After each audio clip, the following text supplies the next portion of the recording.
बच्चों, हिंदी की पिछली कक्षा में आपने साक्षी पुस्तक का पाठ 9 पिज़्ज़ा पढ़ा। इसमें आपने पिज़्ज़ा की उत्पत्ति के बारे में जाना। आपने यह भी जाना कि जब ओवन नहीं थे तब पिज़्ज़ा कैसे तैयार किया जाता था। आइए बच्चों, अब हम पाठ आगे पढ़ना शुरू करते हैं। शबनम: अध्यापिका जी, पिज़्ज़ा इतना स्वादिष्ट कैसे बनता है? अध्यापिका: वैसे तो प्रत्येक पिज़्ज़ा हट में ग्राहकों की मनपसंद टॉपिंग डालकर पिज़्ज़ा तैयार किया जाता है, परंतु इसमें मुख्यतः होती हैं टमाटर की चटनी, चीज़ और टॉपिंग।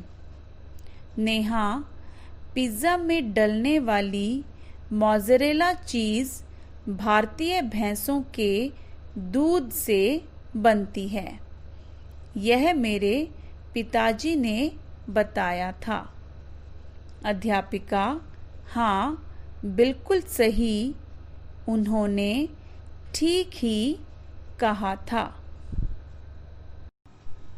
बच्चों, इसमें बताया गया है कि शबनम अध्यापिका जी से पूछती है कि पिज़्ज़ा इतना स्वादिष्ट कैसे बनता है। स्वादिष्ट का अर्थ है जायकेदार। अध्यापिका जी बताती हैं कि वैसे तो हर पिज़्ज़ा हट में ग्राहकों की पसंद के अनुसार टॉपिंग डालकर पिज़्ज़ा तैयार किया जाता है, लेकिन पिज़्ज़ा में सबसे ज़रूरी चीज़ें होती हैं टमाटर की चटनी, चीज़ और टॉपिंग। तब नेहा कहती है कि मेरे पिताजी ने मुझे बताया था कि पिज़्ज़ा में डलने वाली मोज़रेला चीज़ भारतीय भैंसों के दूध से बनाई जाती है। अध्यापिका कहती हैं कि हाँ नेहा, उन्होंने बिल्कुल ठीक ही कहा था। बच्चों, अब हम कठिन शब्दों का शुद्ध उच्चारण करना सीखते हैं। कठिन शब्द इस प्रकार हैं: स्वादिष्ट, मनपसंद, चीज़, टॉपिंग, मोज़रेला, भारतीय। एक बार दोबारा देखिए बच्चों। स्वादिष्ट, मनपसंद, चीज़, टॉपिंग, मोज़रेला, भारतीय। बच्चों, आओ अब हम पाठ आगे पढ़ते हैं। शकील: विश्व का सबसे बड़ा पिज़्ज़ा दक्षिण अफ्रीका के जोहान्सबर्ग में बनाया गया था। Guinness book of world records में भी इसका नाम दर्ज है। अध्यापिका: हाँ, इस पिज़्ज़ा की गोलाई 37.4 मीटर थी। इसमें 500 किलो आटा, 800 किलो चीज़ और 900 किलो टमाटर का गूदा डालकर इसे 8 दिसंबर 1990 को बनाया गया था। अंकिता: मेरी आंटी तो घर में ही पिज़्ज़ा बना लेती हैं। उनका पिज़्ज़ा बड़ा स्वादिष्ट होता है। अध्यापिका: अवश्य, अब तो घर घर में ओवन होने से पिज़्ज़ा घर में भी तैयार किया जा सकता है। अंकिता: कल अपनी आंटी से पिज़्ज़ा बनाने की विधि लिखवा कर लाना। बच्चों, इसमें बताया गया है कि शकील कहता है कि संसार का सबसे बड़ा पिज्जा दक्षिण अफ्रीका के जोहान्सबर्ग में बनाया गया था और Guinness book of world records में भी इसका नाम लिखा हुआ है। तब अध्यापिका कहती हैं कि हाँ, यह 8 दिसंबर 1990 को बनाया गया था और इस पिज्जा की गोलाई 37.4 मीटर थी। इसे बनाने में 500 किलो आटा, 800 किलो चीज और 900 किलो टमाटर का गुदा इस्तेमाल किया गया था। तब अंकिता कहती है कि मेरी आंटी तो घर में ही बहुत स्वादिष्ट पिज्जा बना लेती हैं।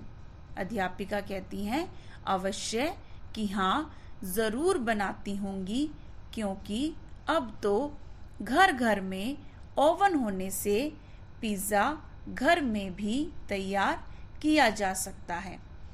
तब अध्यापिका अंकिता को कहती हैं कि कल तुम अपनी आंटी से पिज्जा बनाने की विधि लिखवाकर लाना। बच्चों, अब हम कठिन शब्दों का शुद्ध उच्चारण करना सीखते हैं।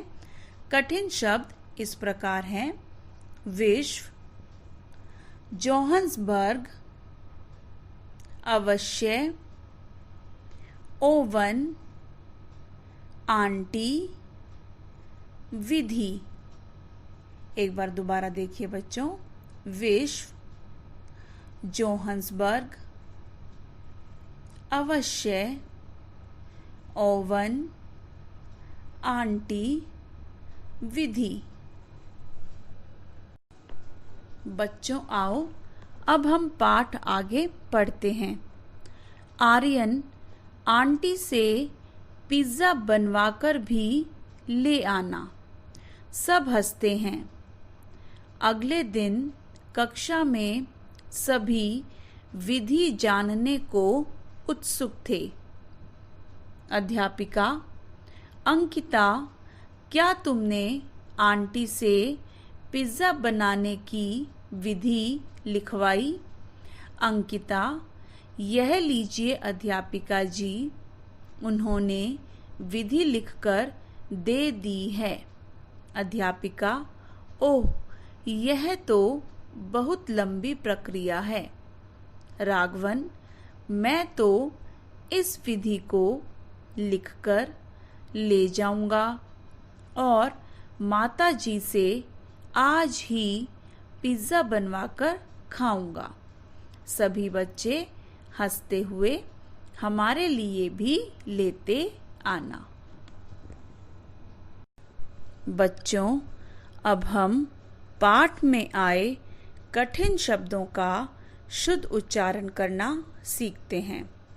पाठ में आए कठिन शब्द इस प्रकार हैं: चॉकलेट, खाद्य, पिज्जा, ज्वालामुखी, जोहान्सबर्ग, अमेरिका, स्वादिष्ट, मनपसंद, टॉपिंग, चीज, मोज़रेला, भारतीय, ओवन, विश्व, आइसक्रीम। एक बार दोबारा देखिए बच्चों। चॉकलेट, खाद्य, पिज्जा, ज्वालामुखी, जोहान्सबर्ग, अमेरिका, स्वादिष्ट, मनपसंद, टॉपिंग, चीज, मोज़रेला, भारतीय, ओवन, विश्व, आइसक्रीम। बच्चों, आप भी इन शब्दों को बोलकर इनका शुद्ध उच्चारण करना सीखें।